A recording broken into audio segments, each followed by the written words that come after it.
더 살 수 있는 물건.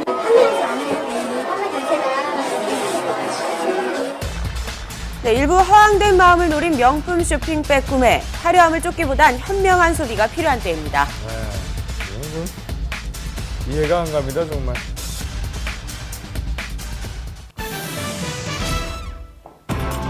최근 발생한 아파트 헬기 추락 사고로 초고층 건물들이 논란의 중심에 섰습니다.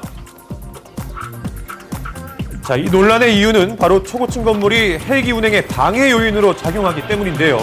그래서 123층인 제2롯데월드가 뜨거운 감자로 떠오른 겁니다. 싸움을 계속 지금 진행 중인 거죠? 우리가 뭐 공사 계속 하는 거죠 뭐. 이거 뭐 일이 여기까지 오는데도 시끌시끌했잖아. 이미 얘기가 많이 나왔죠. 최근 일어난 고층 아파트 헬기 추락 사고와 관련해 불안감이 증폭되고 있는 가운데 여전히 도심 곳곳에는 이 뒤와 같은 고층 건물들이 건설 중에 있습니다. 사고 이후에도 곳곳에서 고층 건물 공사가 한창이었는데요. 서울시만 해도 30층 이상 고층 건물은 모두 322곳. 문제는 초고층 빌딩이 안개 밀도를 불균형하게 오고 회오리 바람을 일으켜서 비행 상황에 악영향을 줄 수 있다는 겁니다. 제2롯데월드도 공항과 인접해 있어 이착륙의 안정성에 대한 논란이 계속되고 있는데요. 법에 안 걸리는 요건만 충족시킨 거예요, 지금은. 조금이라도 문제가 생길 때는 사고로 이어진다, 그 얘기예요. 현재 공사가 진행 중인 건물의 높이는 사고가 난 건물의 약 3배. 특히 50층 이상의 초고층 건물이 대부분 강남에 모여 있는 것도 문제라고 합니다.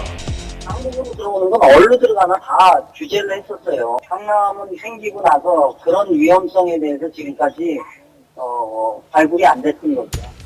자, 이런 위험 속에서 안전한 헬기 운행을 위해 항공장의 표시 등의 설치를 의무화했는데요.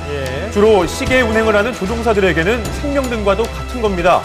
그러나 사고 당시엔 이 항공장의 표시 등이 꺼져 있었던 것으로 밝혀져 또다시 논란이 되고 있습니다. 비행기들한테 워닝을 주기 위한 그 목적이 있는 등이거든요. 그렇기 때문에 켜야만 되는 거죠. 상식해져 있어야죠. 지난 1월 2명의 인명피해를 낸 런던 헬기 사고도 이런 표시 등이 마련되어 있지 않아서 발생했는데요. 초고층 빌딩 사이에서 그나마 마련된 규제마저 제대로 지켜지지 않는다면 이번과 같은 사고는 또다시 발생할 수밖에 없습니다. 그저께 일을 놓고 본다 그러면 구역을 만들든가 하지 않으면 또 유사한 일이 벌어질 수도 있겠죠. 더 이상 이런 사고가 일어나지 않도록 도심 실정에 맞는 항공안전 관리 기준이 시급히 마련돼야 할 것입니다.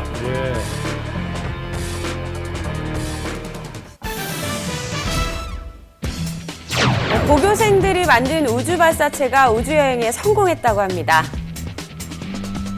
최근 인터넷을 떠들썩하게 한 영상, 광활한 우주의 모습이 마치 영화 속 한 장면 같은데요.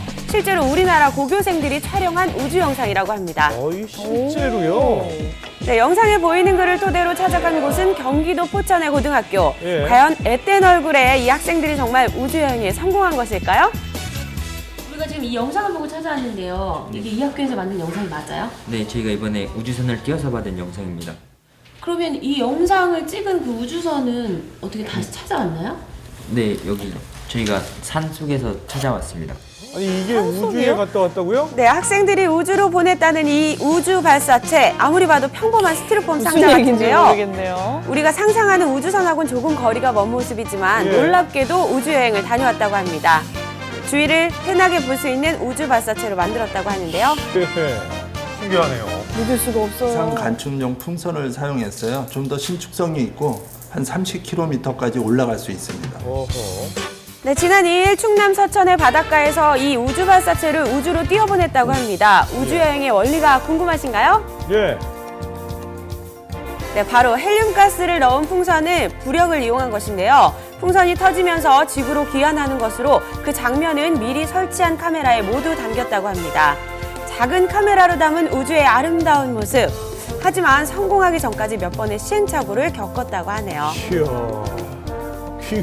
첫 번째 발사에서는 GPS 오작동으로 찾지 못했고 2차 발사에서는 국립공원에 떨어져서 찾지 못했던 것 같습니다.